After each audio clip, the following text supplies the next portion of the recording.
জেলার নদী তীরবর্তী ৫ উপজেলার ২৫টি ইউনিয়নে পানি প্রবেশ করেছে।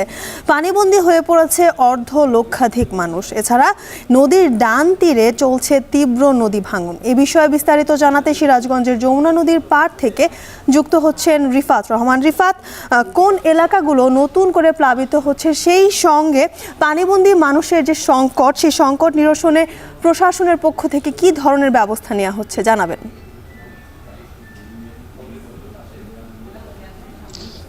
যুথিকা, আপনি যেটি বলছিলেন যে আজও কিন্তু যমুনা নদীর পানি বৃদ্ধি অব্যাহত রয়েছে। গত ২৪ ঘন্টায় কিন্তু ২০ সেন্টিমিটার পানি বৃদ্ধি পেয়েছে। এই ২০ সেন্টিমিটার পানি বৃদ্ধি পেয়ে কিন্তু বিপদসীমার আজও ৫৮ সেন্টিমিটার উপর দিয়ে প্রবাহিত হচ্ছে। এই যমুনার পানি যতই বাড়ছে, প্রতিদিনই কিন্তু নতুন নতুন এলাকা প্লাবিত হচ্ছে। এখন পর্যন্ত জেলার প্রায় ২৫টি ইউনিয়ন, যেগুলো চরাঞ্চল এবং নিম্নাঞ্চলে রয়েছে, সেই ২৫টি ইউনিয়নে কিন্তু পানি প্রবেশ করেছে এবং পানি প্রবেশ করায় এই ইউনিয়নের যেগুলো বন্যা কবলিত এলাকা রয়েছে, সেই এলাকার রাস্তাঘাট যেগুলো কাঁচা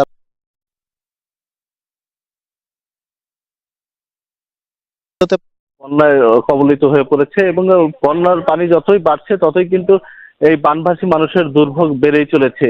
পাশাপাশি যেটি আরেকটি কথা বলতে চাই যে এই পানি বৃদ্ধির ফলে যারা পানিবন্দী হয়ে পড়েছে তাদের কিন্তু বিশুদ্ধ পানির একটি সংকট দেখা দিয়েছে। পাশাপাশি যেগুলো গবাদি পশু তারা পালন করেন, সেই গবাদি পশু নিয়ে কিন্তু তারা অনেকটাই বিপদে পড়েছেন। বেশিরভাগ মানুষ আমরা দেখেছি যে তারা বাড়িঘর ছেড়ে আশেপাশের যে উঁচু স্থান রয়েছে সেই উঁচু স্থানে তারা আশ্রয় নিয়েছেন এবং দিন রাত কিন্তু ওইখানেই তারা জীবনযাপন করছেন। তবে বন্যার পানি যতই বাড়ছে, বন্যা পরিস্থিতির আরো অবনতি হচ্ছে। পাশাপাশি আরেকটি কথা আপনাকে জানিয়ে রাখি যে সিরাজগঞ্জের যে ডান তীর রয়েছে, বিশেষ করে সাজাদপুর এবং এনায়তপুরে কিন্তু নদীর তীব্র ভাঙন শুরু হয়েছে। গত কয়েকদিন যাবতই কিন্তু এই এলাকায় ভাঙনের সৃষ্টি হয়েছে। এখন পর্যন্ত প্রায় ১০ থেকে ১৫টি বাড়িঘর কিন্তু নদীগর্ভে বিলীন হয়ে গেছে এবং এইসব এলাকার মানুষ আশ্রয়হীন হয়ে কিন্তু তারা বিভিন্ন জায়গায় আশ্রয় নিয়ে কিন্তু তারা বসবাস করছেন।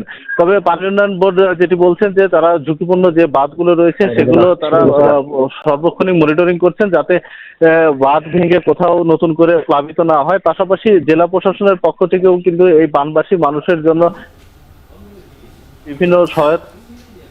ধন্যবাদ রিফাত। সিরাজগঞ্জের পানিবন্দী হয়ে পড়েছে অর্ধ লক্ষাধিক মানুষ, সেই খবর জানাচ্ছিলেন সিরাজগঞ্জ থেকে সহকর্মী রিফাত রহমান।